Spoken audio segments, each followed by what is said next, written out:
They say he inspired them. We're hearing from some young Kentucky lawmakers on how Senator Wendell Ford got them into politics. And we are getting a look at how much was spent last year lobbying lawmakers. Bill Bryant breaks down the numbers in the bottom line.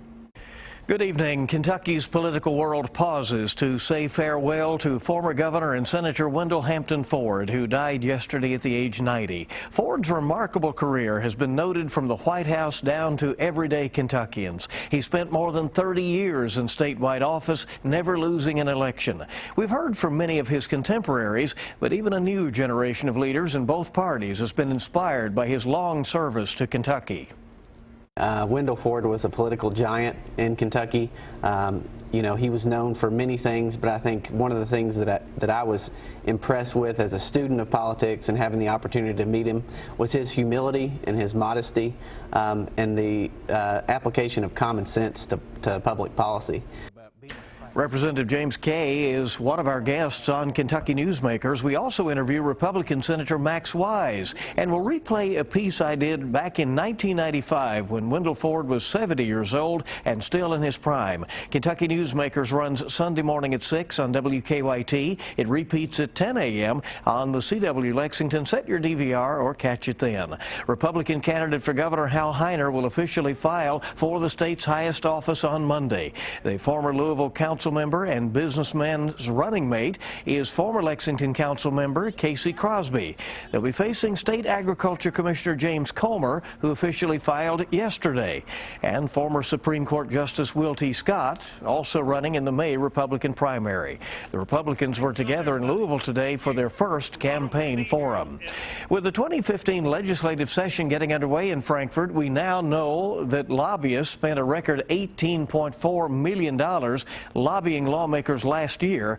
That came in from the Legislative Ethics Commission today. And CN2 is reporting that State Auditor Adam Edlin says a $3.3 billion bailout is the best option for dealing with the state teachers' retirement fund. Bill Bryant, WKYT. The Valley View Ferry is getting some help to stay open and operating thanks to some new legislation. Congress has approved the Coast Guard Authorization Act, which includes preserving the Valley View Ferry. The bill was originally introduced by Congressman Andy Barr. The legislation allows the licensing authority for the ferry operators to be transferred from a federal operating licensing to a state level. Well, it just goes to show that it's really a problem when you have a local ferry that has to face a problem that only the federal government can fix. And so we wanted to obviously step in and help because the federal government was getting in the way here. Barr says the federal government will still be in charge for the licensing of the ferry itself.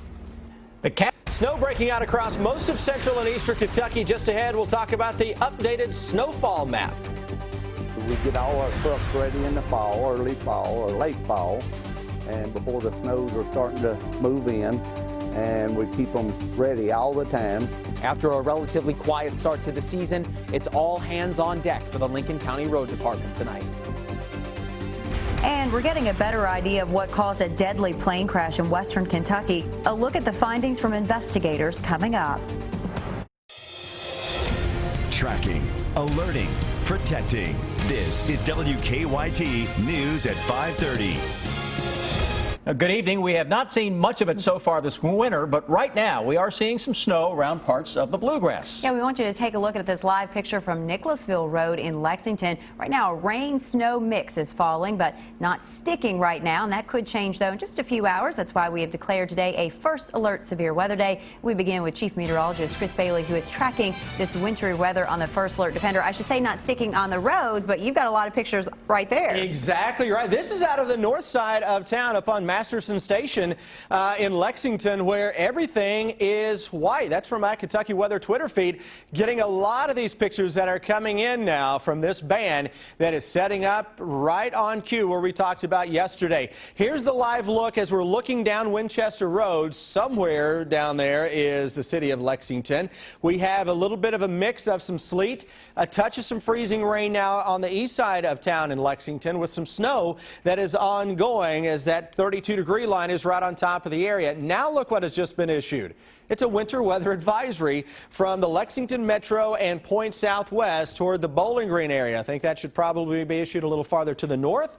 And it's a different Weather Service office that covers a couple of different offices that cover the northeastern part of the state. I'm getting snow-covered pics from Fleming County as of right now, not too far away from the north side of Moorhead. That's an area that should be under a winter weather advisory as well. Look at this swath of snow that is developing. That is a heavy band of snow that is going to continue to work its way through the area, and that's a good 1, maybe local 2 or 3 inch snowfall that is on the way this evening. It has an overachiever written all over it. And again, guys, you get down to Richmond, by the way, some of my Twitter followers are telling me that it's mainly just some light rains here, yet it's some moderate to locally heavy bands of snow set up across the Lexington area. What will happen, though, is that will fluctuate for a little bit, then the snow will gradually take over as we go through the next few hours.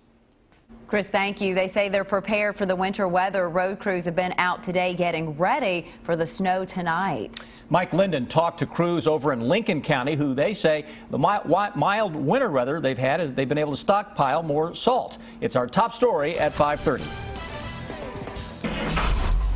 For the first time this year, widespread winter weather is likely overnight in the Bluegrass State.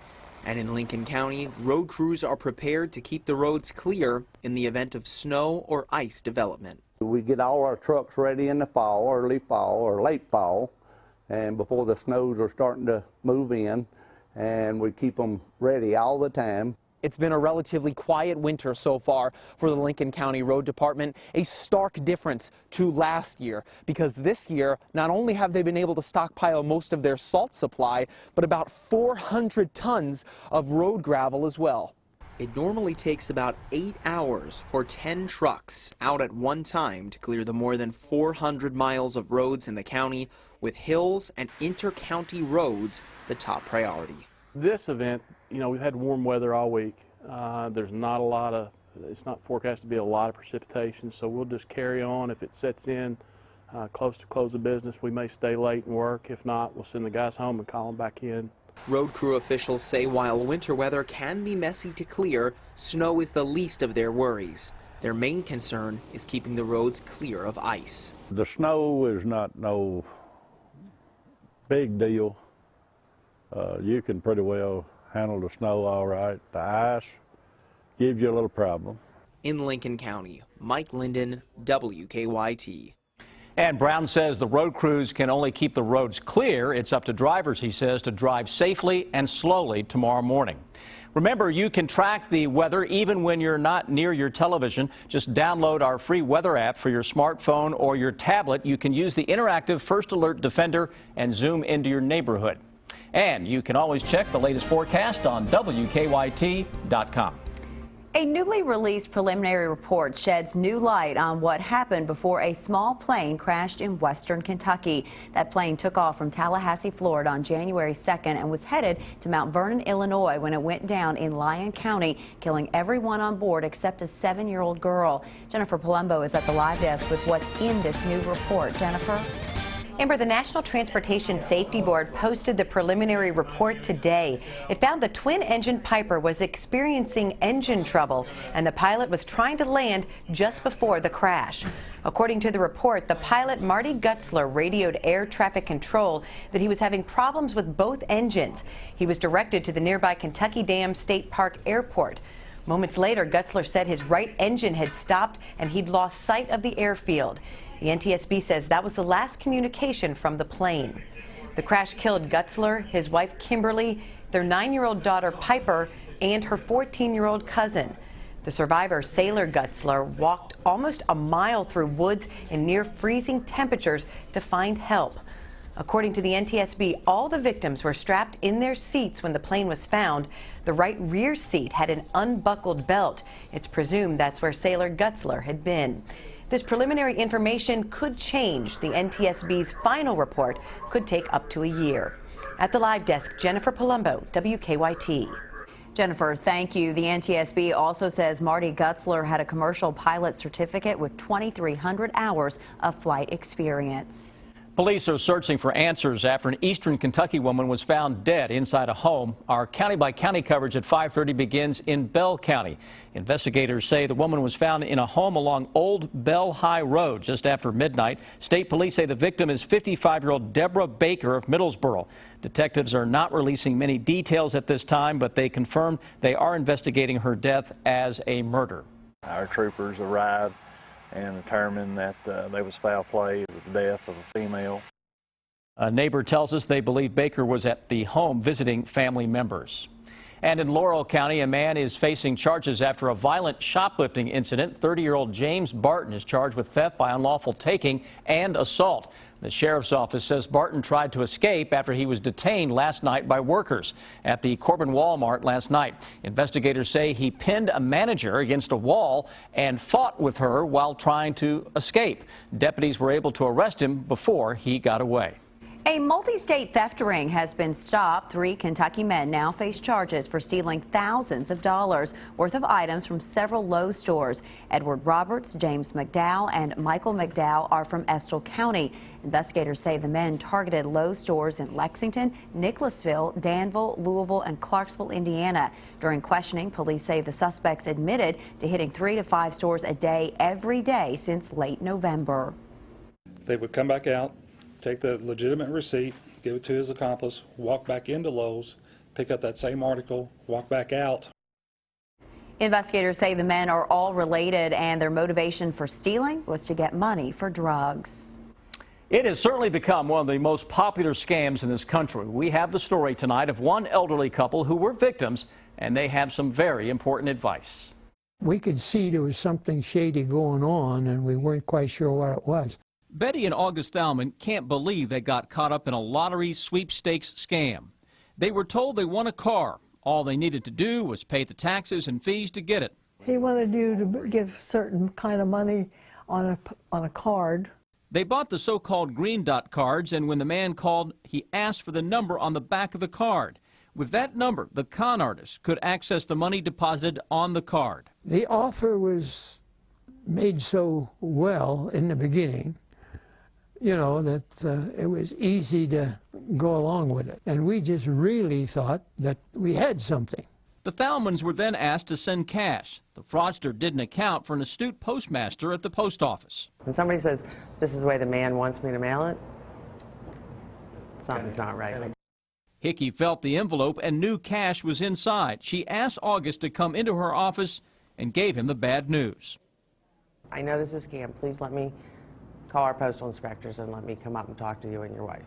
In all, they lost $700, but it could have been much more if someone hadn't intervened. This couple is from a generation who trusted people. The Thalmans say they did trust the voice on the phone, but they were also intimidated. They'll go to Google Earth and look up to see what their house looks like. So they will tell the victims, I can see your house, I know where you live. They'll actually describe the house. You live in a white brick house. And at that time, the victim will be very afraid, thinking that they could actually be in the neighborhood when in fact they're in another country. Pretty alarming situation there. Some advice from postal inspectors. Again, remind friends and family that no legitimate lottery will ever ask for money up front. You should never have to pay to win or claim a prize.